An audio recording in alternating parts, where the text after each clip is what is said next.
Hello everyone, कैसे हैं आप लोग। आज की क्लास में हम पढ़ने वाले हैं क्लास 12 ज्योग्राफी का fundamentals of human geography book से chapter number 7 tertiary and quaternary activities. ठीक है, चलिए स्टार्ट करते हैं।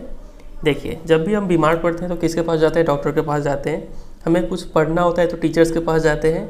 हमें अगर लीगल ओपिनियन लेना होता है तो हम किसके पास जाएंगे? लॉयर के पास जाएंगे। और बदले में हम इन्हें क्या प्रोवाइड करते हैं? पैसा प्रोवाइड करते हैं। तो क्या लगता है आपको, ये लोग हमें क्या प्रोवाइड करते हैं? तो डॉक्टर अपना ट्रीटमेंट प्रोवाइड करता है हमें, टीचर्स अपना नॉलेज देते हैं हमें, लॉयर के पास जो भी नॉलेज या फिर स्किल्स है वो हमें प्रोवाइड करते हैं। ठीक है, तो मतलब बोल सकते हैं ये लोग अपना क्या दे रहे हैं? सर्विस दे रहे हैं। तो all type of services are special skills provided in exchange of payment.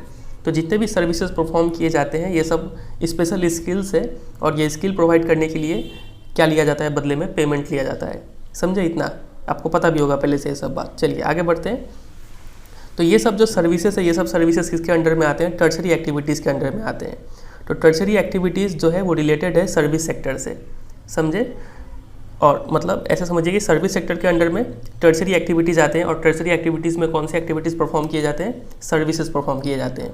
तो यहाँ पे आपसे एग्जाम में क्वेश्चन बनता है, आपसे यहीं से क्वेश्चन पूछ लेंगे एक तो कि which activity covers the work of a lawyer. ये क्वेश्चन आ भी चुका है 2019 बोर्ड्स में कि लॉयर कौन सा एक्टिविटी के अंडर आता है, तो आपको लिखना होगा टर्शरी एक्टिविटी। ठीक है, चलिए आगे बढ़ते हैं। कुछ और देखा जाए टर्शरी एक्टिविटीज़ के बारे में। मैन पावर इंपॉर्टेंट कंपोनेंट होता है सर्विस सेक्टर का, क्योंकि सर्विस सेक्टर में कौन सी एक्टिविटी परफॉर्म किए जाते हैं? Tertiary activity. और टर्शरी एक्टिविटी मोस्टली कौन परफॉर्म करते हैं? Skilled labour, professionally trained experts और कंसल्टेंट्स। मतलब बिना मैन पावर का सर्विस सेक्टर नहीं चल सकता है। तो सिर्फ आपको यहाँ पे इतना याद रखना है कि सर्विस सेक्टर का मेन कंपोनेंट या फिर इंपॉर्टेंट कंपोनेंट क्या है? Man power, human beings. ठीक है, चलिए आगे बढ़ते हैं। अब देखिए यहाँ पे एक जनरल बात लिखा हुआ है कि कोई कंट्री अगर डेवलपिंग है या फिर अंडर डेवलप्ड है, मतलब अगर इनिशियल स्टेजेस ऑफ डेवलपमेंट में है, तो वहाँ पे ज़्यादातर लोग एम्प्लॉयमेंट कहाँ पे लेते हैं? प्राइमरी सेक्टर में लेते हैं। ठीक है, लेकिन अगर वही डेवलप्ड कंट्री हो तो वहाँ पे ज़्यादातर लोग कहाँ एम्प्लॉयड होते हैं? टर्शरी एक्टिविटी में। और मॉडरेट अमाउंट ऑफ पीपल कहाँ एम्प्लॉयड होते हैं? सेकेंडरी एक्टिविटी में।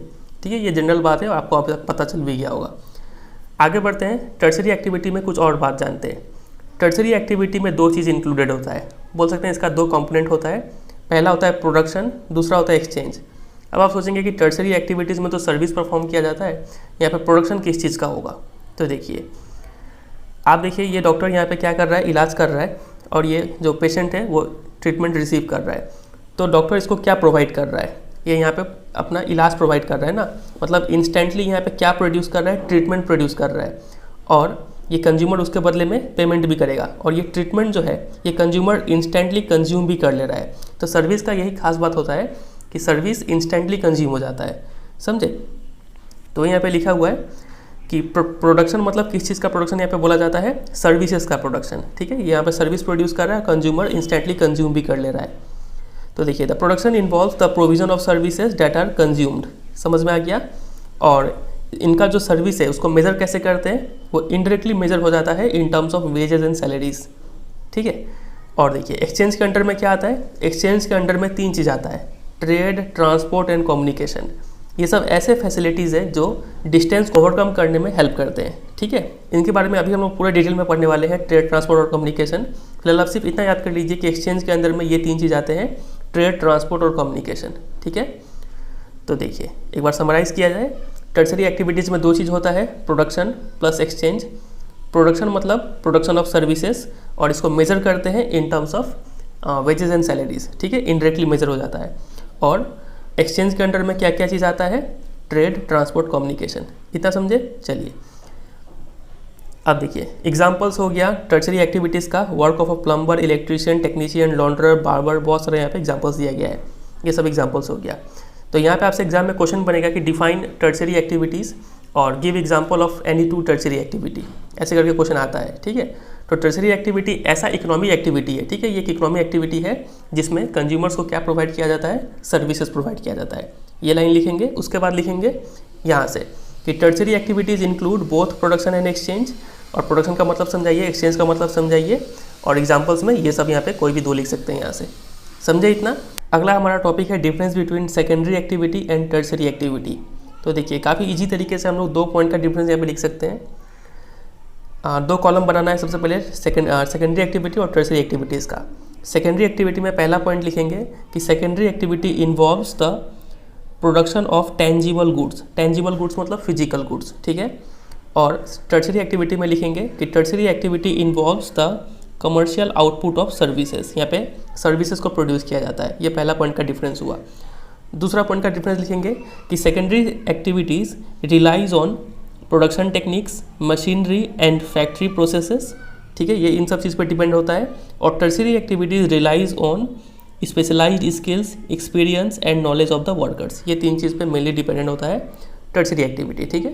तो ये 2 पॉइंट का डिफरेंस यहाँ पे काफ़ी इजीली बन जाता है। तो अभी तक हमने जो भी पढ़ा उसको एक बार समराइज़ कर लेते हैं इंट्रोडक्शन में। देखिए, सबसे पहले हमने देखा कि जितने भी सर्विसेज परफॉर्म किए जाते हैं, चाहे वो डॉक्टर का हो, टीचर का हो, लॉयर का हो, जिसी का भी हो, वो सब स्पेशल स्किल्स है और ये सब स्किल्स के बदले हमें क्या करना होता है, पेमेंट करना होता है। ये पहला बात हमने समझा। दूसरा, टर्शरी एक्टिविटीज़ जो है वो सर्विस सेक्टर के अंडर में आता है। ये हो गया दूसरा बात। तीसरा बात हमने समझा कि सर्विस सेक्टर का इंपॉर्टेंट कंपोनेंट क्या है, मैन पावर है। मैन पावर के बिना सर्विस सेक्टर नहीं चलने वाला है, ठीक है। ये तीसरा बात। चौथा बात, हमने एक जनरल ट्रेंड देखा कि डेवलपिंग या फिर इनिशियल स्टेजेस में प्राइमरी सेक्टर में ज़्यादा लोग एम्प्लॉयड होते हैं और जब डेवलप हो जाता है तो वहाँ पर टर्शरी एक्टिविटीज़ में ज़्यादातर लोग एम्प्लॉयड होते हैं, टर्शरी एक्टिविटी या फिर सर्विस सेक्टर, ठीक है। फिर हमने देखा कि पाँचवा पॉइंट कि टर्शरी एक्टिविटीज़ में क्या क्या चीज़ होते हैं, प्रोडक्शन ऑफ सर्विसेज और एक्सचेंज में ट्रेड, ट्रांसपोर्ट, कम्युनिकेशन, जो कि डिस्टेंस ओवरकम करता है, ये हमने देखा। फिर हमने देखा एग्जांपल्स ऑफ टर्शरी एक्टिविटीज़। फिर हमने देखा difference between secondary and tertiary activity. इतना चीज़ हमने इतना ही जल्दी कवर कर लिया है।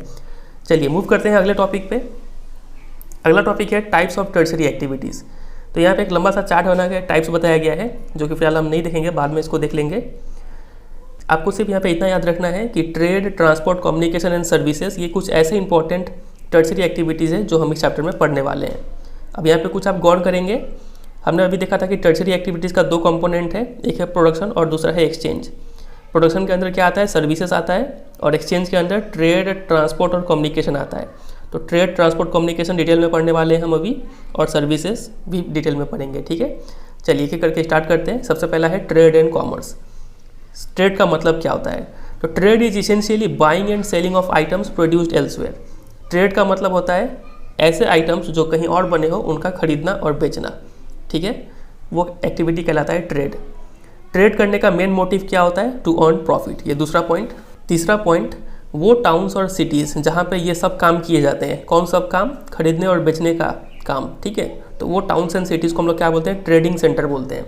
वेरी वेरी वेरी इंपॉर्टेंट, नहीं भी तो नहीं, कितना बार ये आ चुका है आपके बोर्ड एग्जाम में। आपसे सिंपल सा पूछते हैं कि डिफाइन ट्रेडिंग सेंटर्स, ठीक है। तो आपको ये लिखना होगा कि the towns and cities where buying and selling of items produced elsewhere takes place are known as trading centres, समझे। चलिए आगे बढ़ जाते हैं टाइप्स ऑफ ट्रेडिंग सेंटर पे। कितने टाइप का ट्रेडिंग सेंटर होता है, तो प्लेस के आधार पर 2 टाइप का ट्रेडिंग सेंटर होता है, रूरल मार्केटिंग सेंटर और दूसरा होता है अर्बन मार्केटिंग सेंटर। डिस्कस करते हैं रूरल मार्केटिंग सेंटर को, काफ़ी इंपॉर्टेंट है, ध्यान से सुनिएगा। रूरल मार्केटिंग सेंटर वो मार्केटिंग सेंटर होता है जो नियर बाई सेटलमेंट्स को कैटर करता है, मतलब उनका नीड्स को पूरा करता है। मतलब आप इसको एक मार्केट जैसा समझ लीजिए, और आसपास के जितने भी इलाके हैं, ठीक है, इनका जो भी रिक्वायरमेंट है वो रिक्वायरमेंट को ये मार्केट फुलफिल करता है। समझ रहे बात का गहराई, इसको बोलते हैं रूरल मार्केटिंग सेंटर। तो पहला फीचर हो गया कि ये नियर बाई सेटलमेंट को कैटर करता है। दूसरा, ये क्वासी अर्बन सेंटर है। क्वासी मतलब सीमिंगली, देख के लगेगा कि ये अर्बन सेंटर है, लेकिन अर्बन सेंटर जैसा ये नहीं है, कुछ डिफरेंस है, देखेंगे आगे क्या डिफरेंस है। यहाँ पे जो सर्विसेज परफॉर्म किए जाते हैं वो रूडिमेंट्री टाइप के होते हैं, मतलब काफ़ी सिंपल सर्विसेज यहाँ पे परफॉर्म किए जाते हैं, ठीक है। ये हो गया यहाँ पे तीसरा फीचर। चौथा फीचर, जो पर्सनल और प्रोफेशनल सर्विसेज है वो यहाँ पे वेल डेवलप नहीं है। पर्सनल सर्विसेज का एग्जांपल है cooking, pet care, courier services, laundry, child care, tutoring, gym etcetera. और प्रोफेशनल सर्विसेज का एग्जांपल है lawyers, advertising professionals, architects, accountants, financial advisers, engineers, consultants etcetera, ठीक है। तो यहाँ पे ये पर्सनल और प्रोफेशनल सर्विसेज ये सब उतने वेल डेवलप नहीं है। तो ये हो गया चौथा फीचर। पाँचवें फीचर पे मूव करते हैं। ये लोकल कलेक्टिंग और डिस्ट्रीब्यूटिंग सेंटर्स होते हैं, मतलब यहाँ पे जो भी आइटम्स आते हैं बिकने के लिए वो सब लोकल एरिया से ही आते हैं, आसपास के इलाके से आते हैं, और आसपास के जो रूरल एरिया से उसी में बिक जाते हैं, ठीक है। तो लोकल कलेक्टिंग और डिस्ट्रीब्यूटिंग सेंटर समझ में आ गया। छठा प्रॉपर्टी में मूव करते हैं कि यहाँ पे मंडीज़ मतलब होलसेल मार्केट भी होते हैं और रिटेल मार्केट्स भी होते हैं, ठीक है। तो इस पर ज़्यादा कुछ समझाने को है नहीं। मूव करते हैं 7th फीचर पे। यहाँ पे जो गुड्स एंड सर्विसेज अवेलेबल होते हैं ना, वो वही गुड्स एंड सर्विसेज होते हैं जो रूरल एरिया के लोग फ्रीक्वेंटली डिमांड करते हैं, ठीक है। तो यही इसका सातवां फीचर हो गया। अगला फीचर यहाँ पे ये है कि ऐसे एरियाज जहाँ पे रेगुलर मार्केट नहीं होते हैं उन सब एरियाज़ में पीरियोडिक मार्केट होते हैं।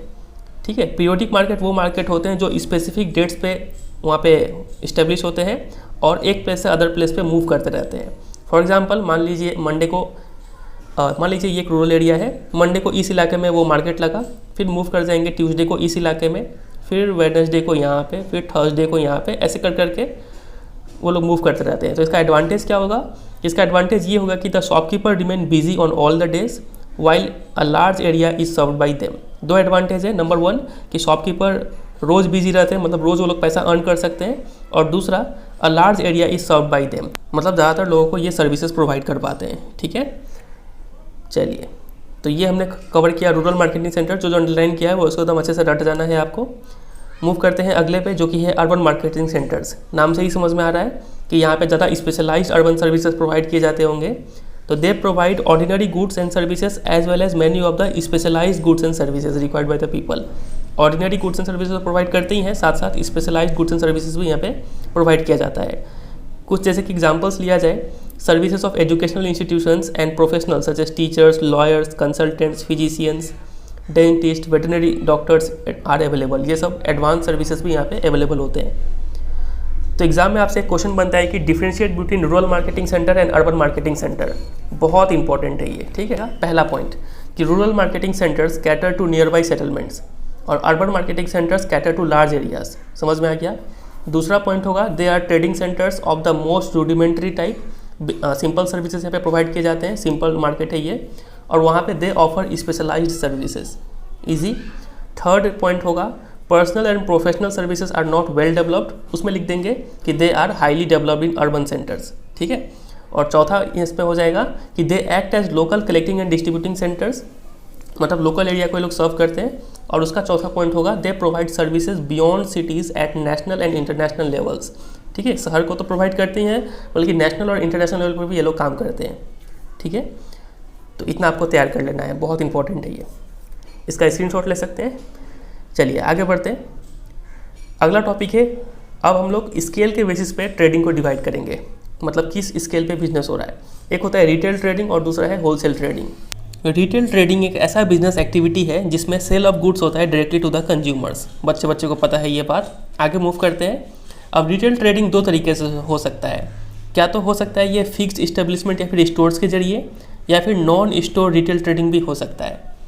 फिक्स इस्टेब्लिशमेंट या फिर स्टोर समझते हैं, एक दुकान रहेगा, दुकान में कस्टमर्स को सामान बेचा जाएगा, ये तो कहा जाता है फिक्स इस्टेब्लिशमेंट या फिर स्टोर से ट्रेडिंग करना। दूसरा तरीका है बिना दुकान के ट्रेडिंग करना, जैसे कि स्ट्रीट पेडलिंग हो गया। ठीक है, मतलब फेरी वाला, हैंड कार्ट्स, ठेले वाले में कुछ ठेला में कुछ सामान बेचना, ट्रक से कुछ डिलीवरी करना, डोर टू डोर जाके सामान बेचना, मेल ऑर्डर मतलब टेलीफोन या फिर ईमेल के जरिए कुछ ऑर्डर देना, फिर टेलीफोन हो गया, ऑटोमेटिक वेंडिंग मशीन्स, इंटरनेट, ये सब कुछ एग्जांपल्स है नॉन स्टोर रिटेल ट्रेडिंग का। समझ गए? तो यहाँ पे रिटेल ट्रेडिंग से इतना ही बात पता होना चाहिए कि व्हाट इज़ रिटेल ट्रेडिंग, और ये दो तरीके से होता है, विया स्टोर और या फिर नॉन स्टोर भी हो सकता है। ठीक है, चलिए आगे मूव करते हैं। स्टोर्स यहाँ पे तीन तरीके बताए गए हैं। पहला है कंज्यूमर कोऑपरेटिव्स। ये ऐसे रिटेल यूनिट होते हैं जो ओन्ड एंड कंट्रोल किए जाते हैं बाय द कंज्यूमर्स। ठीक है, मतलब कंज्यूमर ही इसके मालिक होते हैं और वही इसका इस्तेमाल भी करते हैं। अब कोई भी होता क्या है कि ये मान लीजिए एक कंज्यूमर कोऑपरेटिव है और मान लीजिए यहाँ पे कोई कंज्यूमर है, इसको इसका हिस्सा बनना है, तो इसको क्या करना होगा, इस रिटेल यूनिट का सब कुछ शेयर खरीदना होगा कुछ पैसे देकर। ठीक है, और जितना ये शेयर खरीदेगा उसी के हिसाब से ये हो सकता है वहाँ पे शॉपिंग कर पाए। ऐसा कुछ सिस्टम होता है यहाँ पे, इसको बोलते हैं कंज्यूमर कोऑपरेटिव्स। दूसरा है डिपार्टमेंटल स्टोर्स। ये क्या होता है कि एक ही स्टोर होता है बहुत बड़ा और इसको अलग अलग सेक्शंस या फिर डिपार्टमेंट्स में डिवाइड कर दिया जाता है। एक हो सकता है मान लीजिए फूड का सेक्शन, एक होता है क्लोथिंग का सेक्शन, एक हो गया शूज़ का सेक्शन। ठीक है, ऐसे करके अलग अलग सेक्शंस बनाए जाएंगे या फिर डिपार्टमेंट बनाए जाएंगे, और हर एक सेक्शन या फिर डिपार्टमेंट का एक हेड होगा और वही हेड इसको मेंटेन करेगा। ठीक है, इस डिपार्टमेंट में कितना सेल हो रहा है, कितना स्टॉक है, वो इसका देख रेख का काम इसी का होता है। फिर यहाँ पे एक और हेड होगा, यहाँ पे एक और हेड होगा, ऐसे करके ये काम करता है। इसको बोलते हैं डिपार्टमेंटल स्टोर्स। ठीक है, अगला है चेन स्टोर्स। चेन स्टोर्स एक ही तरीके के दुकान होते हैं जो सिटी के अलग अलग पार्ट्स में खोले जाते हैं। फॉर एग्जांपल मान लीजिए ये एक सिटी है और इसका अलग अलग पार्ट में एक ही टाइप का दुकान खोलेंगे। मान लीजिए यहाँ पे कोई फैक्ट्री है और ये मान लीजिए रीबॉक का शूज़ बनाता है, तो उसी रीबॉक का शूज़ बेचने के लिए यहाँ पे एक स्टोर खुलेगा, यहाँ पे एक स्टोर खुलेगा और सब में क्या बिक रहा है, रीबॉक का शूज़ ही बिक रहा है। समझ रहे? तो इसको बोलते हैं चेन स्टोर्स। डिपार्टमेंटल स्टोर में क्या होता था कि हर टाइप का सामान यहाँ पे बिकता था, लेकिन चेन स्टोर में सिर्फ एक ही टाइप का सामान जो कि मैन्युफैक्चरर से डायरेक्टली लिया जाता है वो यहाँ पे बिकता है, समझे? और इनका काफ़ी कंट्रोल होता है मैन्युफैक्चरर पे। ये लोग इतना कंट्रोल करके रखते हैं कि यहाँ पे देखिए क्या लिखा हुआ है, often going so far as to direct the goods to be manufactured to their specification. ये लोग अपना स्पेसिफिकेशन बोलते हैं कि इस साइज़ का इस हिसाब से ये चीज़ मैन्युफैक्चर करो, इतना कंट्रोल होता है। तो ये सब बात आपको ध्यान रखना है इन सब स्टोर्स के बारे में। आगे मूव करते हैं, और यहाँ पे एक पॉइंट और लिखा था कि यहाँ पे हाईली स्किल्ड स्पेशलिस्ट लोग एम्प्लॉयड होते हैं, ठीक है। अगला है होलसेल ट्रेडिंग। होलसेल ट्रेडिंग का मतलब सबको पता ही है, यहाँ पे बल्क बिजनेस होता है through numerous intermediate merchants and supply houses. होता क्या है कि मान लीजिए ये है मैन्युफैक्चरर और ये है रिटेलर, और बीच में आपका आता है होलसेलर, ठीक है। तो होलसेलर क्या करता है, मैन्युफैक्चरर से सामान लेता है और फिर वही बल्क सामान रिटेलर को बेचता है, ठीक है। तो होलसेलर का रोल परफॉर्म कौन करता है यहाँ पे, तो इंटरमीडिएट मर्चेंट होंगे यहाँ पे और सप्लाई हाउसेस, ठीक है। ये सब यहाँ पे होलसेलर का रोल परफॉर्म करते हैं। तो एक बार फिर से पढ़ते हैं, wholesale trading constitute bulk business through numerous intermediate merchants and supply houses and not through retail stores. Retail stores के जरिए काम नहीं होता है, बल्कि इंटरमीडिएट मर्चेंट और सप्लाई हाउसेस के जरिए यहाँ पे काम होता है। सम लार्ज स्टोर्स जैसे कि चेन स्टोर हो गए, अपना सामान ये लोग डायरेक्टली मैन्युफैक्चरर से खरीदते हैं। बीच में क्या है, होलसेलर है, यहाँ पे मैन्युफैक्चरर है और यहाँ पे रिटेलर है। अब रिटेलर में यहाँ पे तो चेन स्टोर्स भी आते हैं ना, तो ये चेन स्टोर्स इनसे अपना सामान ना खरीद के कहाँ पे खरीदते हैं, अपना सामान डायरेक्टली मैन्युफैक्चरर से खरीदते हैं। अभी हमने पढ़ा था चेन स्टोर, इनका काफ़ी पावरफुल दबदबा होता है, लेकिन ज़्यादातर जो मोस्ट रिटेल स्टोर्स होते हैं वो अपना सामान कहाँ से खरीदते हैं, इंटरमीडिएट सोर्स से खरीदते हैं, मतलब होलसेलर से खरीदते हैं, ठीक है। Wholesalers often extend credit to retail stores to such an extent that the retailer operates very largely on the wholesaler's capital. और कई बार क्या होता है कि ये जो होलसेलर है, ये मैन्युफैक्चरर है और ये रिटेलर है, रिटेलर ज़्यादा सामान अपना यहाँ से क्या पे लेता है, उधारी पे लेता है, क्रेडिट पे लेता है, ठीक है। इतना ज़्यादा उधार लेकर रखता है कि जब ये सामान ये वापस जब ये बेचेगा तो जो पैसा मिलेगा उसमें से अपना प्रॉफिट रख के वापस जो कैपिटल है वो उसको लौटा देगा। तो अपना ज़्यादातर ये अपना काम होलसेलर के पूंजी पे ही कर लेता है, ठीक है। तो ये पॉइंट भी आपको यहाँ पे ध्यान रखना है। अब यहाँ पे एग्जाम में काफ़ी इंपॉर्टेंट क्वेश्चन बनता है कि differentiate between retail trading and wholesale trading. तो देखिए क्या होगा डिफरेंस। पहला डिफरेंस हम लिख सकते हैं, retail trading is a business activity in which goods are sold directly to the consumers. और होलसेल ट्रेडिंग में लिखेंगे business activity in which bulk goods are sold to the retailers. Easy है। दूसरा, retailers act as intermediate between wholesaler and customer. तो customer हम लोग wholesaler के पास नहीं जा सकते हैं ना डायरेक्टली, हम लोग किसके पास जाते हैं, रिटेलर के पास जाते हैं। तो रिटेलर क्या करते हैं, इंटरमीडिएट की तरह काम कर रहे हैं बिटवीन होलसेलर एंड कस्टमर्स, ठीक है। और उस होलसेलर में दूसरा पॉइंट लिखेंगे कि wholesalers act as intermediate between retail stores and manufacturers. समझ में आ गया। तीसरा डिफरेंस होगा कि retail trading takes place through fixed stores as well as non stores. Non stores क्या क्या होते हैं, ब्रैकेट में लिख सकते हैं, स्ट्रीट पेडलिंग, हैंड कार्ड्स, ठीक है, मेल ऑर्डर, टेलीफोन वगैरह वगैरह। और उसमें नंबर 3 लिखेंगे कि wholesale trading takes place through intermediate merchant and supply houses. समझ में आ गया। और चौथा पॉइंट का डिफरेंस होगा कि retailers generally do not give credit to their customers और wholesalers give credit to retail stores. Retailers generally credit नहीं देते हैं और होलसेलर क्रेडिट देते हैं, ठीक है। तो ये हो गया 4 पॉइंट का difference between retail trading and wholesale trading. समझ में आ गया, अच्छा लग रहा है। चलिए आगे बढ़ते हैं। अगला टॉपिक है हमारा ट्रांसपोर्ट। चलिए अब आते हैं ट्रांसपोर्ट पे। ट्रांसपोर्ट इज अ सर्विस और facility by which people, materials and manufactured goods are physically carried from one location to another. तो ट्रांसपोर्ट का मीनिंग समझ में आ गया होगा। ये ऐसा सर्विस है या फिर फैसिलिटी है जिसके जरिए इन सब चीज़ों को, पीपल, मटेरियल और मैन्युफैक्चर्ड गुड्स को हम लोग फिजिकली कैरी कर सकते हैं एक लोकेशन से दूसरे लोकेशन पर, ठीक है। और ये इंडस्ट्री इसलिए क्रिएट किया गया ताकि मेंस का जो नीड है मोबिलिटी का, ठीक है, यहाँ एक प्लेस से दूसरी जगह मूव करने का, वो नीड को सेटिस्फाई करने के लिए ट्रांसपोर्ट को डेवलप किया गया। कोई ज़्यादा खास बात नहीं है यहाँ पे। आगे मूव करते हैं। अब देखिए गुड्स जो होता है वो 3 स्टेज से होकर गुजरता है। पहला है प्रोडक्शन, दूसरा है डिस्ट्रीब्यूशन और तीसरा है कंजम्पशन। तो at every stage in this complex system the value of the material is significantly enhanced by transportation. जब गुड प्रोडक्शन से डिस्ट्रीब्यूशन में मूव करता है तो उसका कुछ वैल्यू इंक्रीज हो जाता है। फिर डिस्ट्रीब्यूशन में भी बहुत सारे स्टेजेस है। फिर वहाँ से जब तक कंज्यूम होता है तो हर एक स्टेज में जो गुड्स का जो वैल्यू है वो इंक्रीज होता रहता है। और ये इंक्रीज होने का रीज़न क्या है, ट्रांसपोर्टेशन का खर्च उसमें जुड़ता रहता है, ठीक है। तो ये सब कुछ इंपॉर्टेंट पॉइंट्स है, इसको ध्यान रखना है आपको। क्वेश्चंस कैसा बनेगा ये यहाँ पे वैरी करता है, कुछ भी क्वेश्चन जैसे बन सकता है। तो जो अंडरलाइन किए हैं उसको सिर्फ आप एक बार ध्यान रखिएगा। अगला जो इंपॉर्टेंट टॉपिक है वो है ट्रांसपोर्ट डिस्टेंस कितने तरीके से मेजर कर सकते हैं। तो ट्रांसपोर्ट डिस्टेंस को मेजर करने का 3 तरीका है। पहला तो है किलोमीटर डिस्टेंस, जो हम लोग यूजुअली यूज़ करते हैं। किलोमीटर डिस्टेंस का मतलब actual distance of route length, उसका लंबाई कितना है, उसको बोलते हैं किलोमीटर डिस्टेंस, रास्ते का। दूसरा है टाइम डिस्टेंस, मतलब एक प्लेस से दूसरे प्लेस तक जाने में कितना समय लगता है, उसको बोलते हैं टाइम डिस्टेंस, टाइम से भी मेजर कर सकते हैं। और तीसरा है कॉस्ट डिस्टेंस, मतलब एक प्लेस से दूसरा प्लेस तक जाने में कितना एक्सपेंस बियर करना पड़ेगा, उसको बोलते हैं कॉस्ट डिस्टेंस। ठीक है, तो ये एग्जाम में पहले भी क्वेश्चन पूछा जा चुका है कि how is transport distance measured, तो आपको तीनों के बारे में लिखना होगा, किलोमीटर डिस्टेंस, टाइम डिस्टेंस और कॉस्ट डिस्टेंस। ठीक है, उसका डेफिनेशन भी। ठीक है, चलिए अगला टर्म है आइसोक्रोन लाइंस। आइसोक्रोन लाइंस क्या होता है? ये लाइंस मैप में ड्रॉ किए जाते हैं उन सब प्लेस को ज्वाइन करने के लिए जहाँ पहुँचने के लिए बराबर समय लगता है। फॉर एग्जाम्पल मान लीजिए ये कोई सिटी ए है और इसके आसपास कई सारे प्लेसेस है, ये सब प्लेसेस है मैप में बना हुआ है।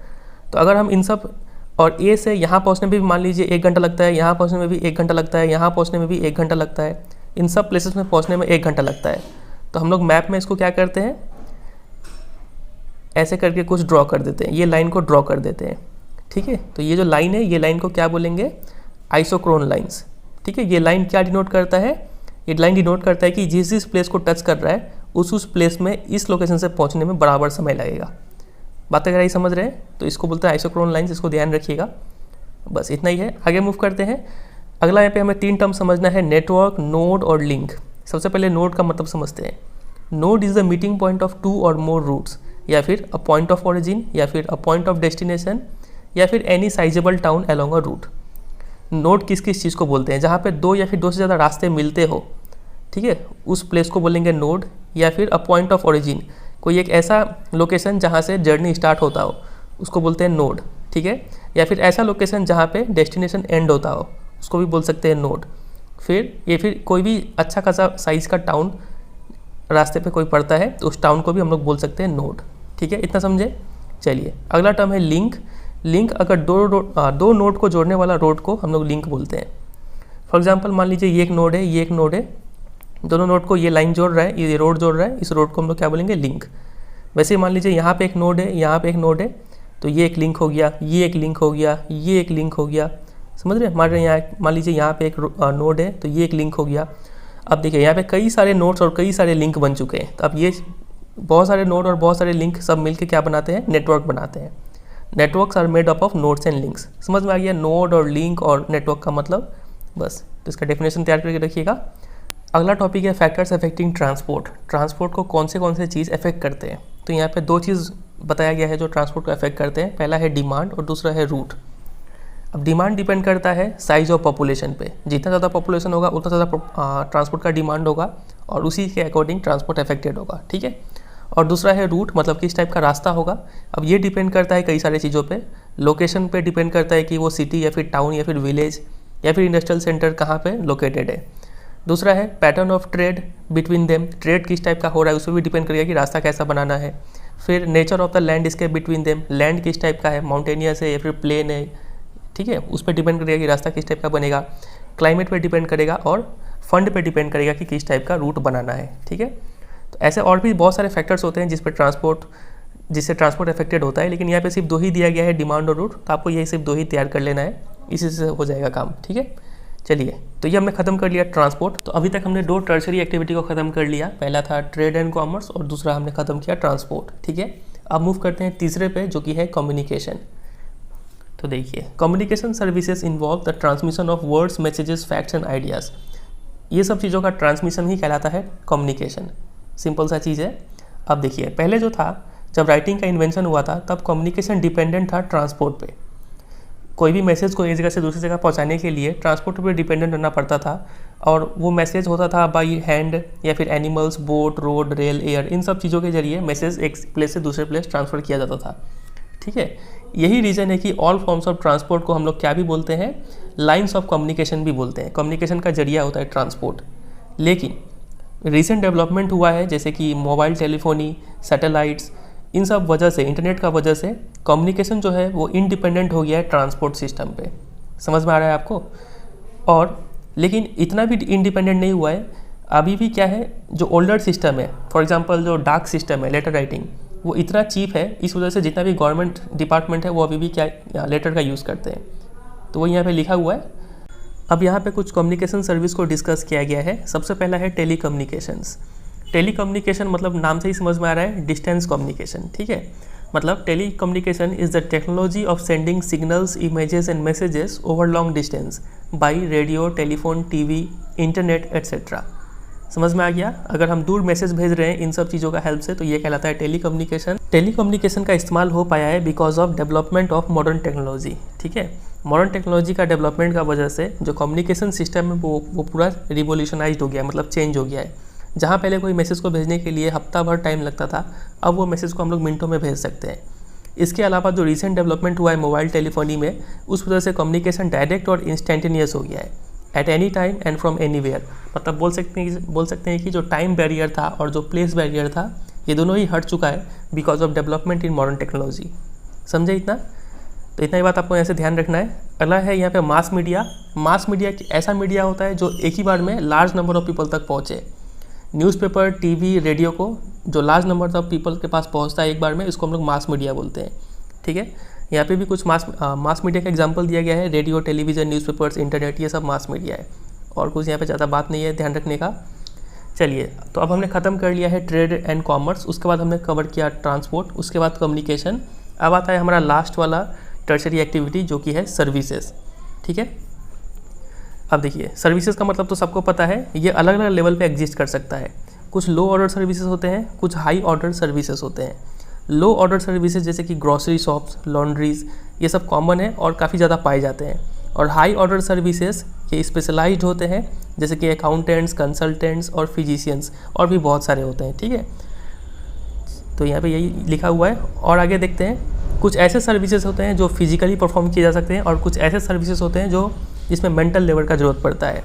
गार्डनर्स, लॉन्ड्रर्स, बार्बर्स, ये सब फिजिकल लेबर करते हैं। टीचर, लॉयर्स, फिजिशियंस, म्यूजिशियंस और बाकी लोग मेंटल लेबर परफॉर्म करते हैं। तो यहाँ पे कुछ बेसिक सा बात है। आगे बढ़ते हैं। जो इंपॉर्टेंट बात है ये कि आजकल कई सारे सर्विसेज को रेगुलेट किया जा रहा है। रेगुलेट मतलब उसको कंट्रोल किया जा रहा है। एक पर्टिकुलर ऑर्गेनाइजेशन या फिर एक पर्टिकुलर बॉडी होता है जो उस सर्विस को परफॉर्म करता है। For example, making and maintaining highway and bridges, maintaining fire fighting departments and supplying or supervising education and customer care are among the important services that often supervised or performed by government or companies। ये सब ऐसे services है जो क्या तो government या फिर company इसको सुपरवाइज करती है या फिर परफॉर्म करती है, ठीक है। उसी तरीके से state and union legislation have established corporations to supervise and control the marketing of such services as ये सब।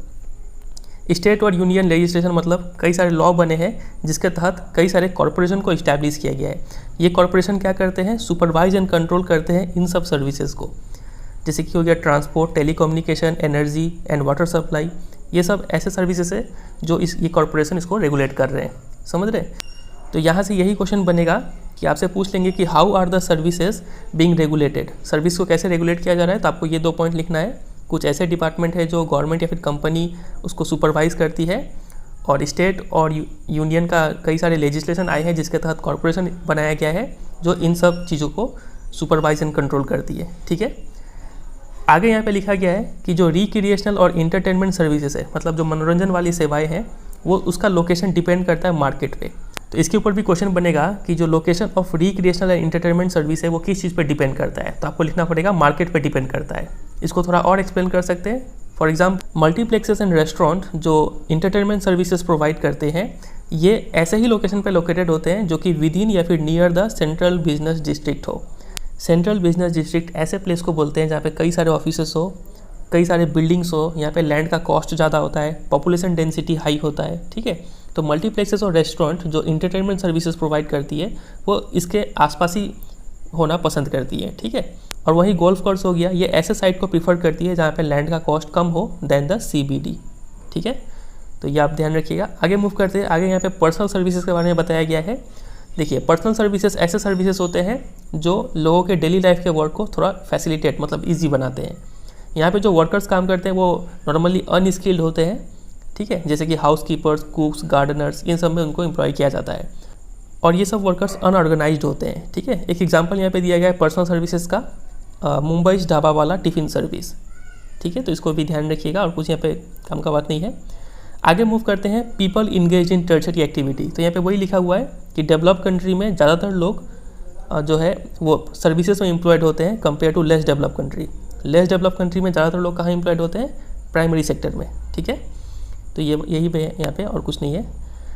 अब यहाँ पे कुछ सेलेक्टेड एग्जांपल्स दिया गया है टूरिज़्म का।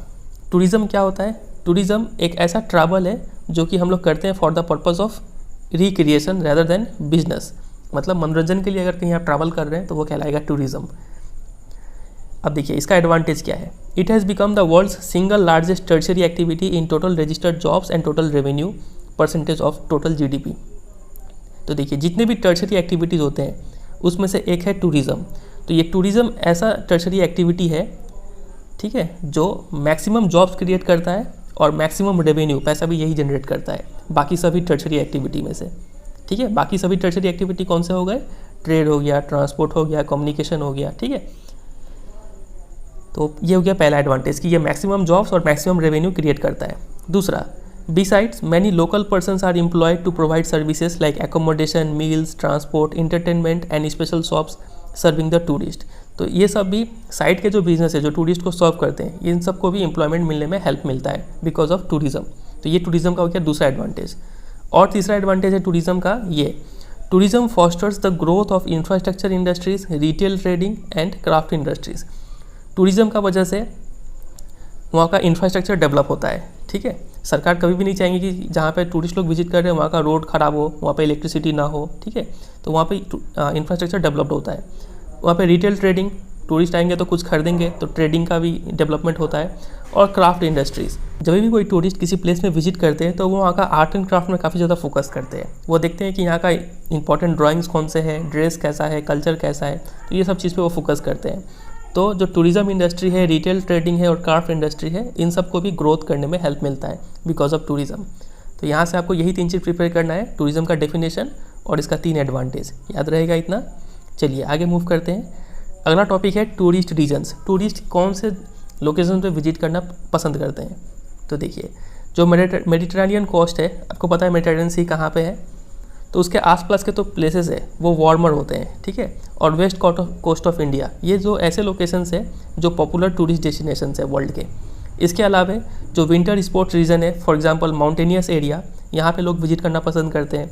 फिर जो सीनिक लैंडस्केप्स है जहाँ पे अच्छा अच्छा सीन देखने को मिले, नेशनल पार्क हो गया और हिस्टोरिकल टाउन्स हो गया, यहाँ पे भी टूरिस्ट अट्रैक्टेड होते हैं। लोग हिस्टोरिकल टाउन्स इसलिए विजिट करते हैं क्योंकि वहाँ के वो मोनूमेंट भी देख पाएंगे, हेरिटेज साइट्स, कुछ हिस्ट्री हुआ तो वो भी जान पाएंगे और साथ साथ कल्चरल एक्टिविटी, वहाँ का कल्चर कैसा है वो भी ऑब्जर्व कर पाएंगे, ठीक है। तो इंपॉर्टेंट टूरिस्ट रीजन भी आप याद रखिएगा। अगले टॉपिक पे मूव करते हैं, फैक्टर्स अफेक्टिंग टूरिज्म। तो यहाँ पे 2 फैक्टर्स दिए गए हैं जो टूरिज्म को अफेक्ट करते हैं। पहला है डिमांड और दूसरा है ट्रांसपोर्ट। तो देखिए डिमांड को समझते हैं। Since the last century the demand for holidays has increase rapidly. पिछली सेंचुरी से हॉलीडेज़ का डिमांड इंक्रीज़ हो चुका है, लोग ज़्यादा छुट्टी डिमांड करने लगे हैं और लोगों का स्टैंडर्ड ऑफ लिविंग भी इम्प्रूव हो चुका है और साथ साथ लीजर टाइम वही इंक्रीज़ हो चुका है, ठीक है। खाली समय जिसमें वो मनोरंजन कर पाए वो भी इंक्रीज़ हो चुका है। इस वजह से लोग ज़्यादा हॉलीडेज़ पे जाने लगे हैं और टूरिज़्म इंक्रीज़ हुआ है, ठीक है। अगला पॉइंट है ट्रांसपोर्ट। ट्रांसपोर्ट में भी देखिए बेटर रोड सिस्टम हो चुका है आजकल, इस वजह से travel is easier by car. और एयर ट्रांसपोर्ट भी काफ़ी ज़्यादा सस्ता हो चुका है, इस वजह से लोग एयर ट्रैवल भी करते हैं और with in a few hours कहीं भी ट्रैवल करके जा सकते हैं। तो इस ट्रांसपोर्ट में भी डेवलपमेंट के कारण टूरिज़्म इंप्रूव हुआ है, इंक्रीज़ हुआ है बोल सकते हैं। और हाल फिलहाल में अभी किसका ट्रेंड चला है? पैकेज हॉलीडेज़ का ट्रेंड चला है। पैकेज हॉलीडे में क्या होता है कि आप किसी ट्रैवल कंपनी के पास जाते हैं, ट्रैवल एजेंसी के पास, और वो आपके लिए क्या करता है, हॉलीडे डेस्टिनेशन कहाँ जाना चाहते हैं, आपके लिए होटल बुक कर देगा, टिकट बुक कर देगा, कहाँ कहाँ घूमेंगे वो सब वो तय कर देगा, मतलब पूरा प्लान कर देगा आपके लिए। तो इस वजह से कॉस्ट भी रिड्यूस होता है और टाइम भी सेव होता है, ठीक है। और आपका जो टेंशन है वो भी खत्म होता है। तो ये भी अच्छा खासा ट्रेंड चल पा रहा है। तो ये आपको यहाँ से तैयार कर लेना है, फैक्टर्स अफेक्टिंग टूरिज्म 2, डिमांड और ट्रांसपोर्ट। अगला है जो बहुत इंपॉर्टेंट है, टूरिस्ट अट्रैक्शंस। टूरिस्ट किस किस चीज़ों से अट्रैक्टेड होते हैं? तो मेनली यहाँ पे 4 चीज़ दिया गया है जिससे टूरिस्ट अट्रैक्ट होते हैं। पहला है क्लाइमेट, दूसरा है लैंडस्केप, तीसरा है हिस्ट्री एंड आर्ट और चौथा है कल्चर एंड इकोनॉमी। चलिए एक एक करके सबको समझते हैं। क्लाइमेट, टूरिस्ट को क्या क्लाइमेट में क्या पसंद आता है? तो देखिए ऐसे लोग जो कोल्डर रीजन्स में रहते हैं उनको क्या चाहिए, वार्म रीजन चाहिए। तो यही रीज़न है कि ज़्यादातर टूरिज़्म हमें कहाँ देखने को मिलता है, साउदर्न यूरोप और मेडिटेरेनियन लैंड्स में देखने को मिलता है। यहाँ पे मेडिटेरियन क्लाइमेट पाया जाता है। मेडिटेरियन क्लाइमेट ऐसा क्लाइमेट होता है जो गर्मी के समय में हॉट एंड ड्राई हो। हॉट एंड ड्राई मतलब गर्मी तो हो ही, और ड्राई मतलब बारिश ना हो, और विंटर के टाइम में कूल एंड वेट हो, ठंडा भी हो और बारिश भी हो। ऐसे क्लाइमेट को बोलते हैं मेडिटेरेनियन क्लाइमेट। ऐसे लोग जो विंटर हॉलीडेज़ लेते हैं उनका स्पेसिफिक क्लाइमेटिक रिक्वायरमेंट होता है। क्या तो वो लोग ऐसे रीजन में जाना चाहते हैं जहाँ पे हाई टेम्परेचर हो, या फिर वो लोग ऐसे रीजन में जाना चाहते हैं जहाँ पे स्नो कवर हो, जहाँ पे वो लोग स्काइंग कर पाए। ठीक है, तो ये है क्लाइमेट वाला बात। आगे मूव करते हैं लैंडस्केप में। पीपल ऐसे भी लोकेशन में विजिट करना चाहते हैं जहाँ पे अट्रैक्टिव इन्वायरमेंट हो। अट्रैक्टिव इन्वायरमेंट कैसे हो सकता है? जहाँ पे माउंटेन्स हो, लेक्स हो, स्पेक्टेकुलर सी कोस्ट हो और लैंडस्केप्स हो जहाँ पे इंसान दखल ना दिया हो। ठीक है, तो ऐसे लैंडस्केप में वो लोग विजिट करना पसंद करते हैं। इसके अलावा लोग विजिट करते हैं हिस्ट्री और आर्ट देखने के लिए भी।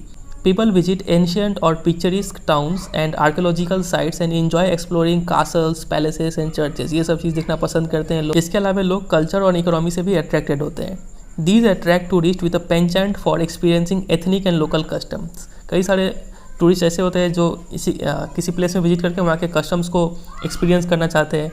और इसके अलावा इकोनॉमी मतलब अगर किसी प्लेस में सस्ता मटेरियल अवेलेबल है टूरिस्ट लोग के लिए तो वो रीजन भी काफ़ी फेमस हो जाता है। ठीक है, वहाँ पे अगर होम स्टे मिल जाए, कम दाम में खाने को मिल जाए तो टूरिस्ट वहाँ पे भी विजिट करना ज़्यादा पसंद करते हैं। अब बात करते हैं यहाँ से क्वेश्चन किस टाइप से पूछे जाएंगे। पहला क्वेश्चन तो आपसे पूछा जाएगा कि what is tourism and what are the advantages of tourism. तो ये आपको लिखना होगा टूरिज़्म का डेफिनेशन और उसका 3 एडवांटेजेस। अगला क्वेश्चन आपसे पूछेंगे कि analyse any 4 tourist attractions in the world. तो टूरिस्ट अट्रैक्शन के बारे में पूछा गया है तो ये चारों के बारे में लिखना होगा, climate, landscape, history and art और कल्चर एंड इकोनॉमी। और जो अंडरलाइन किए हैं वो सब मेन पॉइंट्स हैं, वो आपके आंसर में होना चाहिए। ठीक है, इसके अलावा फैक्टर्स अफेक्टिंग टूरिज़्म के ऊपर भी क्वेश्चन आ सकता है। और अगर क्वेश्चन में टूरिस्ट अट्रैक्शन रहा तो ये तो लिखना होगा आपको, लेकिन अगर क्वेश्चन में टूरिस्ट रीजन रहा तो ये सब पॉइंट आपको लिखना होगा। ठीक है, तो ये ध्यान रखिएगा। चलिए आगे मूव करते हैं। एक स्पेशल टाइप का टूरिज़्म है यहाँ पे जिसको बोलते हैं medical tourism. Medical overseas for overseas patient in India. Overseas मतलब ऐसा कंट्री जो किसी ओशन या फिर सी को पार करके लोकेटेड हो। तो देखिए सबसे पहले समझते हैं मेडिकल टूरिज़्म क्या होता है। इसका सिंपल सा डेफिनेशन ये होगा कि the practice of travelling abroad in order to receive medical treatment is known as medical tourism. अगर आप ट्रैवल कर रहे हैं दूसरे देश में और इलाज कराने के लिए ट्रैवल कर रहे हैं तो वो ट्रैवल क्या कहलाएगा? मेडिकल टूरिज़्म कहलाएगा।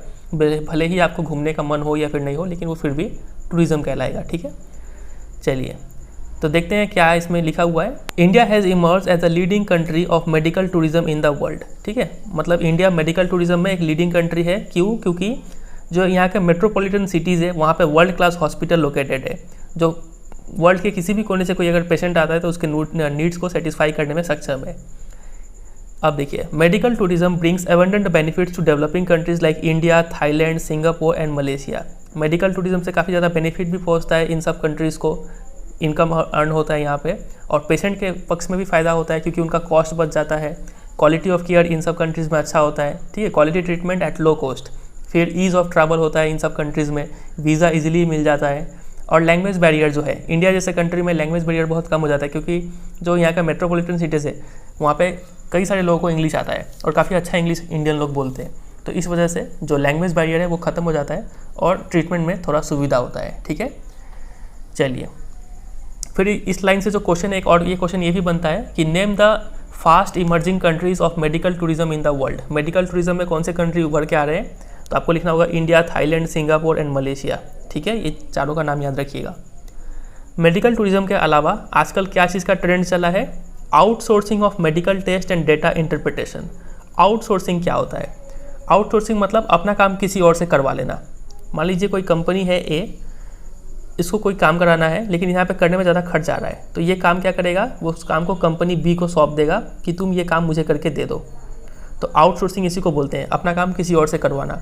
आउटसोर्सिंग से बेनिफिट क्या होता है? नंबर 1 लो कॉस्ट होता है और नंबर 2 एफिशिएंसी इंक्रीज हो जाता है। ठीक है, तो क्या आउटसोर्सिंग कराया जा रहा है यहाँ पे? मेडिकल टेस्ट और डाटा इंटरप्रिटेशन, ये 2 चीज़ को आउटसोर्सिंग कराया जा रहा है, मतलब किसी और कंपनी से करवाया जा रहा है ये काम। Hospitals in India, Switzerland and Australia have been performing certain medical services ranging from reading radiology images to interpreting MRIs and ultrasound tests।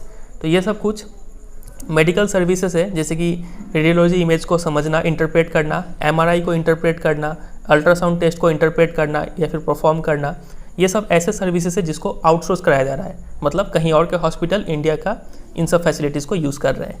ठीक है, तो ये रिसेंट ट्रेंड चला, इसको बारे में भी ध्यान रखिएगा। चलिए अगला टॉपिक है क्वाटरनरी एक्टिविटीज़। तो टर्सरी जो एक्टिविटीज़ था वो इसी के साथ ख़त्म होता है। एक बार समराइज़ करते हैं कि अभी तक हमने टर्सरी एक्टिविटीज़ में क्या क्या चीज़ पढ़ा है।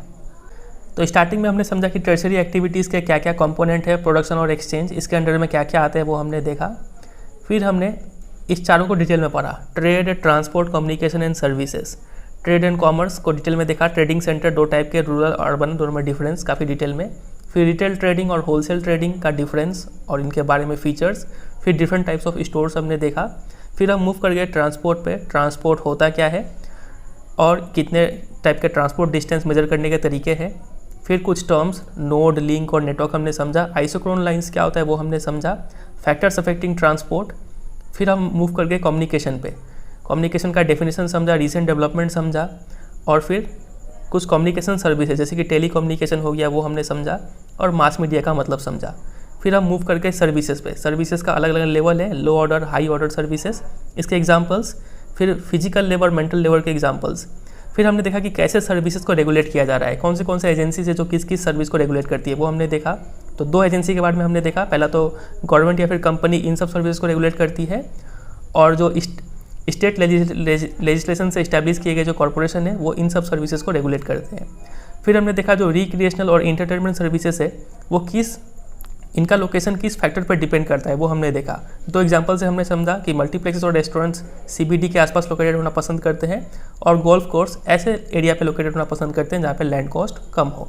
ठीक है, फिर पर्सनल सर्विस के बारे में हमने देखा, इसका एक एग्जाम्पल है मुंबई डब्बा वाला टिफ़िन सर्विस। ठीक है, फिर people engage in tertiary activity, यहाँ पे ज़्यादा कुछ था नहीं, सिर्फ लिखा हुआ था कि डेवलप कंट्री में ज़्यादातर लोग टर्सरी सेक्टर में एम्प्लॉयड है compare to less develop countries. फिर हमने देखा टूरिज़्म, मीनिंग, एडवांटेजेस।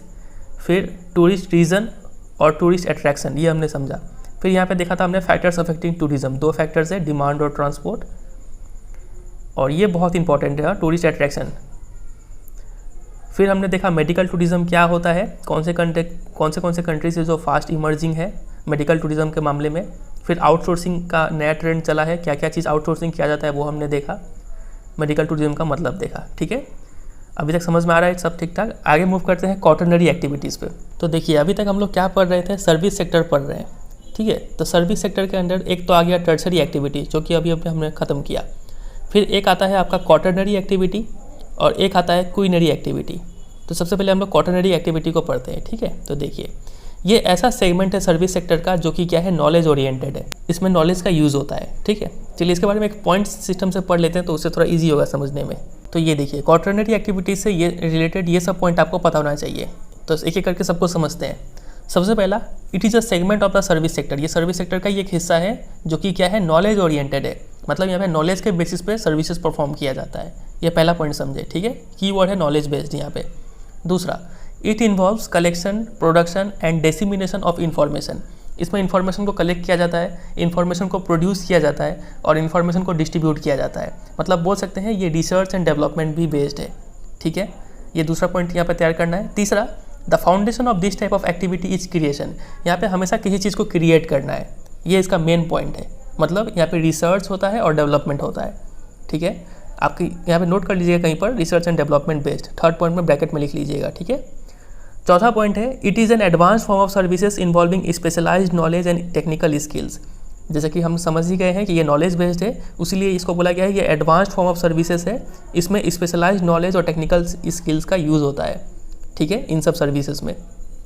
और आगे देखिए, it creates value for the society from technical applications और ह्यूमन इन्वेंटिवनेस, टेक्नोलॉजी का यूज़ करेंगे या फिर इंसानी दिमाग का यूज़ करके ऐसा चीज़ क्रिएट करेंगे जो सोसाइटी के लिए कोई काम का चीज़ होगा। ठीक है, कोई काम का सर्विस परफॉर्म करेंगे। और अगला फीचर देखिए, over half of all the workers in develop economies are in the knowledge sector. Knowledge sector मतलब क्वाटरनरी एक्टिविटी परफॉर्म करते हैं वो लोग। तो ज़्यादातर डेवलप कंट्री में आधे से ज़्यादा वर्कर्स जो हैं वो इसी सेक्टर में एम्प्लॉयड होते हैं। ठीक है, और अगला देखिए, personal working in office buildings, elementary schools, university classrooms, hospitals, doctors offices, theatres accounting and brokerage forms all belong to this category of services. ये इसका एग्जांपल हो गया क्वाटरनरी एक्टिविटीज़ का। जितने भी टीचर्स हो गए, चाहे वो स्कूल में पढ़ाते हो या फिर यूनिवर्सिटी में पढ़ाते हो, डॉक्टर्स हो गए, ठीक है, थिएटर्स में काम करने वाले लोग हो गए, अकाउंटिंग ब्रोकरेज फॉर्म्स हो गए, ये सब क्वाटरनरी एक्टिविटी परफॉर्म करते हैं, ठीक है, क्योंकि ये लोग अपना नॉलेज को यूज़ करते हैं। उसके अलावा like some of the tertiary functions, quaternary activities can also be outsource. Quaternary activities को भी हम लोग आउटसोर्स कर सकते हैं, मतलब किसी और कोई एक कंपनी चाहे तो अपना काम इन सब चीज़ से रिलेटेड, ठीक है, रिसर्च एंड डेवलपमेंट बेस से रिलेटेड अपना काम किसी और कंपनी से भी करवा सकती है। तो ये लास्ट पॉइंट का मतलब है। तो 1 2 3 4 5 6 7 8 ये 8 पॉइंट आपको यहाँ से तैयार कर लेना है, ठीक है। चलिए, तो यही था क्वाटरनरी एक्टिविटी। आगे मूव करते हैं। यहाँ पे भी वही सब अंडरलाइन किया हुआ है, आप चाहे तो यहाँ पे भी देख सकते हैं। बाकी वो पॉइंट वाइज लिखा हुआ था, वो याद करना ईजी होगा आपके लिए। आगे मूव करते हैं क्वीनरी एक्टिविटीज़ पे। तो क्वीनरी एक्टिविटी हमें यहीं से तैयार करना है। The highest level of decision makers और policy makers perform quinary activities, ठीक है। अब यहाँ पे 3-4 कीवर्ड है। सबसे पहला तो highest level of decision makers या फिर पॉलिसी मेकर्स, वो लोग क्या परफॉर्म करते हैं, क्वीनरी एक्टिविटी, ठीक है। थोड़ा और इसके बारे में डिटेल में समझते हैं। देखिए, quinary activities are services that focus on the creation, rearrangement and interpretation of new and existing ideas. यहाँ पे आइडियाज़ को क्रिएट किया जाएगा, रीअरेंज किया जाएगा, मतलब उसको किसी चीज़ में 2-3 आइडियाज़ को मिला के एक नया आइडिया प्रोड्यूस किया जाएगा। फिर इंटरप्रिटेशन, कुछ आइडियाज़ है उसको समझा जाएगा और अप्लाई किया जाएगा, ठीक है, इन सब सर्विसेज में। फिर डेटा इंटरप्रिटेशन किया जाएगा यहाँ पे, and the use and evaluation of new technology, नए टेक्नोलॉजी का इस्तेमाल और उसका इवैल्यूएशन, ये कैसा परफॉर्म कर रहा है, ये सब सर्विसेज यहाँ पे परफॉर्म किया जाता है। मतलब ये सारा काम किसका है, जो हमारे पॉलिसी मेकर्स है, जितने भी हमारे मिनिस्टर्स हो गए जो हाई लेवल पोस्ट पे होते हैं, ठीक है, CEO हो गए किसी कंपनी के, साइंटिस्ट हो गए, ये सब उन लोग का काम है, समझ रहे हैं। तो ये सब एक्टिविटी को क्वीनरी एक्टिविटी बोला जाता है। ये उसका डेफिनेशन हुआ यहाँ तक। इसको हम लोग गोल्ड कॉलर प्रोफेशनल्स भी बोलते हैं, ठीक है। अब देखिए यहाँ पे ये सब कुछ एग्जांपल्स दिया गया है क्वीनरी एक्टिविटीज़ का।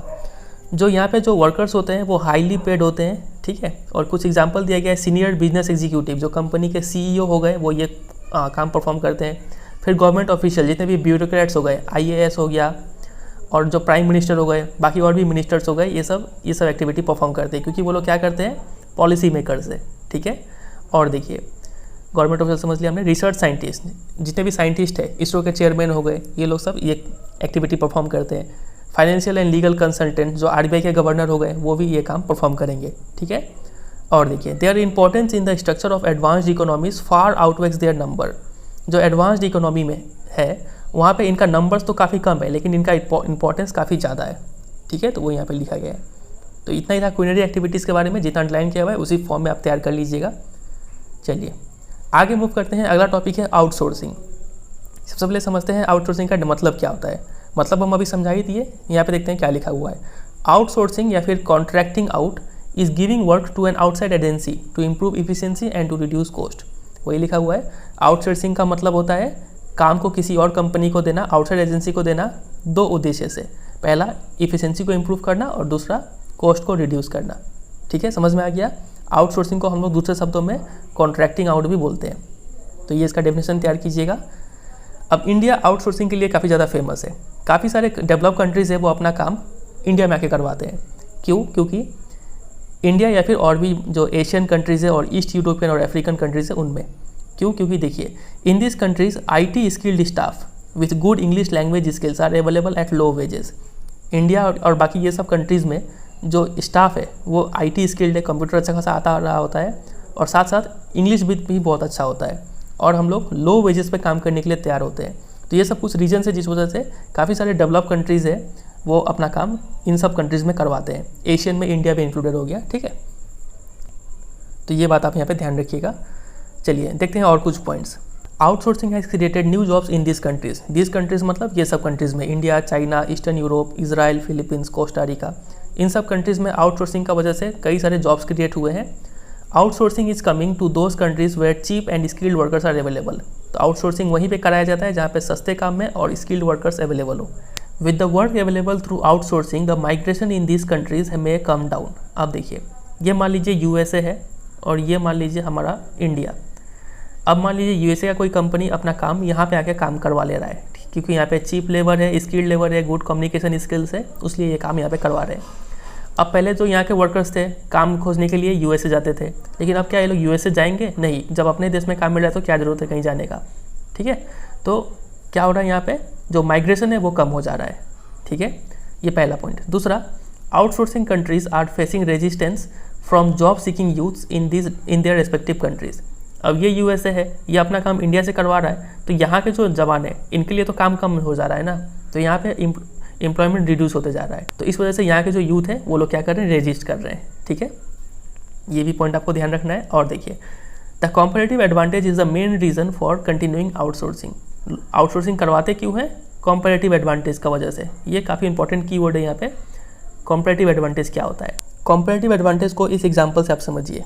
मान लीजिए ये कोई कंपनी ए है, इसको दो काम करना है, बी और सी। ठीक है, बी और सी दो काम है। अब ए तो दोनों ही काम कर सकता है, ये कंपनी ए जो है ये दोनों ही काम कर सकता है, बी भी काम कर सकता है, सी भी काम कर सकता है।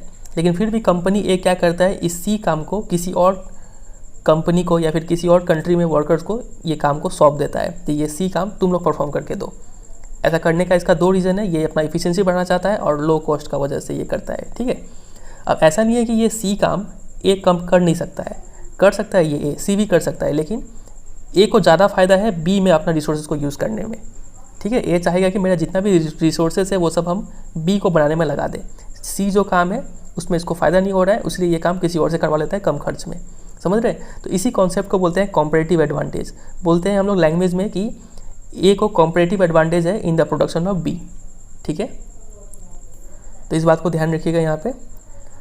अगला यहाँ पे कॉन्सेप्ट दिया गया है केपीओ इंडस्ट्री के बारे में। दो टाइप का आउटसोर्सिंग होता है, एक होता है नॉलेज प्रोसेस आउटसोर्सिंग जिसको केपीओ बोलते हैं, और एक होता है बिजनेस प्रोसेस आउटसोर्सिंग जिसको बीपीओ बोलते हैं।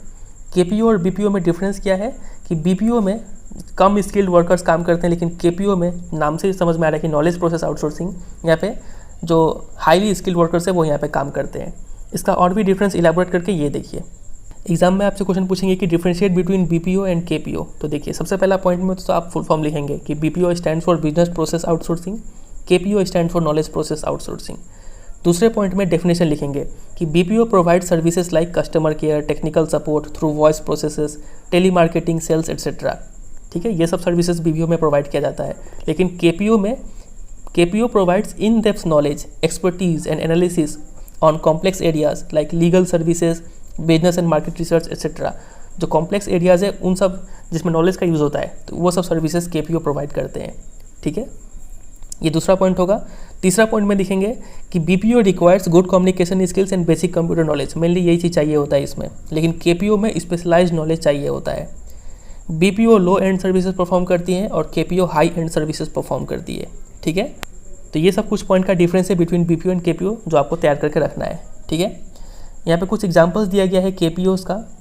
Example of KPO include research and development activities, e learning, business research, intellectual property research, legal, professional and banking sector. ये सब केपीओज़ के अंडर में आते हैं। मतलब कोई कंपनी या फिर कोई कंट्री ए मान लीजिए अपना ये सब काम किसी और कंट्री बी से करवा रहा है, तो हम लोग बोलते हैं ये ए क्या कर रहा है, केपीओ करा रहा है। ठीक है, नॉलेज प्रोसेस आउटसोर्सिंग, मतलब नॉलेज का आउटसोर्सिंग करा रहा है बी से। समझे कि नहीं समझे? चलिए, यहाँ पे कुछ टर्म्स है जो हमें समझना होगा। एक होता है ऑनशोर बीपीओ, एक होता है नियर शोर बीपीओ और एक होता है ऑफशोर बीपीओ। ऑनशोर बीपीओ क्या होता है कि अगर कोई कंपनी अपना काम किसी दूसरे कंपनी से करवाए और वो दूसरा कंपनी सेम कंट्री में लोकेटेड हो, तो इसको हम लोग बोलते हैं ऑनशोर बीपीओ। ठीक है, नियर शोर बीपीओ में क्या होता है कि कोई कंपनी अपना काम दूसरे कंपनी से करवाए और दूसरा कंपनी कोई आसपास के कंट्री में लोकेटेड हो, तो वो कहलाएगा नियर शोर बीपीओ। और ऑफशोर बीपीओ में क्या होता है कि एक कंपनी अपना काम किसी दूसरे कंपनी से करवाए और वो दूसरा कंपनी ओवरसीज लोकेटेड हो, मतलब समुद्र पार किसी देश में लोकेटेड हो। ठीक है, इसको बोलते हैं ऑफशोर बीपीओ। तो ये तीनों टर्म आपको पता होना चाहिए। चलिए आगे मूव करते हैं लास्ट टॉपिक पे, जो कि है डिजिटल डिवाइड। डिजिटल डिवाइड को काफ़ी अच्छा नोट्स फॉर्मेट में हम लोग तैयार करके यहाँ से कर सकते हैं। ये देखिए, इसका डेफिनेशन हो जाएगा, it is a social issue. सबसे पहले तो ये एक सोशल इश्यू है, referring to the gap between demographics and regions that have access to modern ICT मतलब information and communication technology, and those that do not or have restricted access to it. इसका मतलब ऐसे समझिए कि मान लीजिए दो ग्रुप ऑफ पीपल है, एक यहाँ पे मान लीजिए ए, यहाँ पे कुछ लोग हैं, और एक है यहाँ पे बी मान लीजिए। ठीक है, इन लोगों को काफ़ी अच्छा इंटरनेट मिलता है, ब्रॉडबैंड सर्विस यहाँ पे मिलता है। ठीक है, लेकिन जो बी लोग हैं यहाँ पे, इन लोगों को इंटरनेट नहीं मिल पा रहा है। या फिर मिल भी पा रहा है तो रेस्ट्रिक्टेड वे में मिल रहा है, ठीक है, अच्छा स्पीड नहीं मिल रहा है, कम डेटा मिल रहा है। तो यहाँ पे जो दोनों के बीच में डिवाइड है ना, इनका नॉलेज अच्छा होगा, ये लोग ज़्यादा डेवलप करेंगे, स्टैंडर्ड ऑफ लिविंग हाई होगा और इनका इन सब चीज़ लो होगा। तो इसी गैप को बोला जाता है डिजिटल डिवाइड। समझ रहे हैं? तो डेफिनेशन को एक बार फिर से फोकस करते हैं। It is a social issue referring to the gap between demographics, demographics मतलब पॉपुलेशन या फिर रीजन्स, जिसके पास आईसीटी तक पहुँच है और जिसके पास आईसीटी तक पहुँच नहीं है या फिर रेस्ट्रिक्टेड पहुँच है। तो इन दोनों का बीच में गैप को बोला जाता है डिजिटल डिवाइड, ठीक है। This ICT can include the telephone, television, personal computers and the internet, ये सब चीज़ आईसीटी में आते हैं, ठीक है। अब देखिए, it can exist between countries or within the same country. ICT एक ही कंट्री में भी एग्जिस्ट करता है, अलग अलग रीजन में। फॉर एग्जांपल इंडिया में कोई स्टेट में ज़्यादा इंटरनेट फैसिलिटी अच्छा है और कोई स्टेट में कम इंटरनेट फैसिलिटी अच्छा है, ठीक है। तो यहाँ पे भी डिजिटल डिवाइड एग्जिस्ट कर रहा है। या फिर बिटवीन द कंट्रीज़ में भी एग्जिस्ट करता है। कोई अफ्रीका का कोई लेस डेवलप कंट्री ले लीजिए और यूएसए ले लीजिए, तो दो कंट्री के बीच में भी यहाँ हमें डिजिटल डिवाइड देखने को मिल रहा है, ठीक है। तो डिजिटल डिवाइड के ऊपर ये 2 पॉइंट आप तैयार कर लीजिएगा। तो यही है फिर ये चैप्टर। चलिए यहाँ से कुछ क्वेश्चंस करते हैं, तो इसका जवाब आप देने की कोशिश कीजिएगा। पहला क्वेश्चन है, विच one of the following is a tertiary activity, कौन सा टर्शियरी एक्टिविटी है। तो जो सर्विस होगा वही होगा tertiary activity. Farming, hunting, weaving ये सब आते हैं प्राइमरी एक्टिविटी में। जो ट्रेडिंग है ये आपका हो जाएगा टर्शियरी एक्टिविटी, ठीक है। दूसरा क्वेश्चन है, विच one of the following activity is not a secondary sector activity, कौन सा सेकेंडरी नहीं है। तो iron smelting, catching fish, making garments, basket weaving. तो कैचिंग फिश नेचुरल रिसोर्सेज का यूज़ किया जा रहा है यहाँ पे, तो ये एक सेकेंडरी एक्टिविटी नहीं है, ठीक है। चलिए, ये प्राइमरी एक्टिविटी है। Question number 3, which one of the following sectors provide most of the employment in Delhi, Mumbai, Chennai and Kolkata. जो मेट्रो सिटीज़ है यहाँ पे कौन सा सेक्टर ज़्यादा एम्प्लॉयमेंट प्रोवाइड करता है। तो सबको पता है यहाँ पे जो सर्विस सेक्टर है वो सबसे ज़्यादा एम्प्लॉयमेंट प्रोवाइड करता है, ठीक है। चलिए क्वेश्चन नंबर 4 पे मूव करते हैं। The jobs that involve high degree and level of innovations are known as, जहाँ पे कुछ आपको नया प्रोड्यूस करना हो वो जॉब क्या कहलाता है। सेकेंडरी तो नहीं, क्वार्टरनरी नहीं, प्राइमरी नहीं। अब देखिए, किसी को डाउट होगा क्वार्टरनरी में और क्वीनरी में, तो कौन, देखिए यहाँ पे हाई वर्ड यूज़ किया गया है, तो हाईएस्ट लेवल किस में यूज़ किया गया था, क्वीनरी में, ठीक है। और क्वार्टरनरी जब होता ना तो यहाँ पे कुछ ना कुछ नॉलेज शब्द यूज़ किया गया होता, तो नॉलेज लेवल यहाँ पे वर्ड नहीं है, इसलिए इसका आंसर होगा क्वीनरी एक्टिविटी, ठीक है। क्वेश्चन नंबर 5 पे मूव करते हैं। Which one of the following activities is related to quaternary sector. तो क्वार्टरनरी सेक्टर से कौन सा रिलेटेड है, तो जिसमें नॉलेज इन्वॉल्व होगा वही होगा क्वार्टरनरी से सेक्टर से रिलेटेड। तो मैन्युफैक्चरिंग तो नहीं है, पेपर एंड प्लम प्रोडक्शन ये भी नहीं होगा, प्रिंटिंग बुक्स नहीं होगा, यूनिवर्सिटी टीचिंग हाँ ये हो जाएगा क्वार्टरनरी सेक्टर से रिलेटेड, ठीक है। चलिए आगे मूव करते हैं क्वेश्चन नंबर 6 में। Which one of the following statement is not true, कौन सा गलत है वो पहचानना है। तो आउटसोर्सिंग रिड्यूसेस कॉस्ट और इंक्रीज इफिशिएंसी, सही बात है। Option number B, at times engineering and manufacturing jobs can be outsource, तो हाँ बाहर से करवा सकते हैं दोनों टाइप का जॉब, तो ये भी सही है। BPOs have better business opportunity as compare to KPOs, BPO का ज़्यादा अच्छा बिजनेस अपॉर्चुनिटी मिलता है, तो ये सही बात नहीं है, KPO का ज़्यादा बिजनेस अपॉर्चुनिटी है, ठीक है। तो ये सही होगा, ये इसका सही ऑप्शन होगा, ठीक है, option number C. Fourth option क्या था वो भी देख लेते हैं एक बार। There may be dissatisfaction among job seekers in the countries that outsource the job, वो कंट्री जो अपना जॉब किसी और कंट्री से करवाता हो, ठीक है, तो इस कंट्री में क्या होगा, डिससेटिस्फैक्शन होगा जॉब सीकर्स में, तो ये भी सही बात है, ऑप्शन नंबर डी सही है, मतलब सी इसका राइट आंसर होगा, सी नॉट ट्रू है, ठीक है। तो ये था कुछ MCQs, तो इतना ही है, फिर इतना आप तैयार कर लीजिए। क्वेश्चंस बहुत सारे टाइप से पूछे जा सकते हैं, तो जो हम अंडरलाइन किए वो सब आपको ध्यान से पढ़ना है, और जो क्वेश्चंस हम बोले वो तो इंपॉर्टेंट है ही, ठीक है। चलिए फिर एंड करते हैं इस वीडियो को। उम्मीद करता है आपको ये वीडियो समझ में आया होगा। वीडियो अच्छा लगा तो वीडियो को जरूर एक लाइक कीजिए, दोस्तों के साथ शेयर कीजिए, और चैनल पर नया तो चैनल को सब्सक्राइब भी कर लीजिए। और कोई भी अगर डाउट रहता है तो मुझे कमेंट सेक्शन में पूछिएगा, आपको वहाँ पर जवाब मिल जाएगा। चलिए फिर एंड करते हैं, मिलते हैं बहुत जल्द किसी और चैप्टर के साथ, तब तक के लिए goodbye and take care.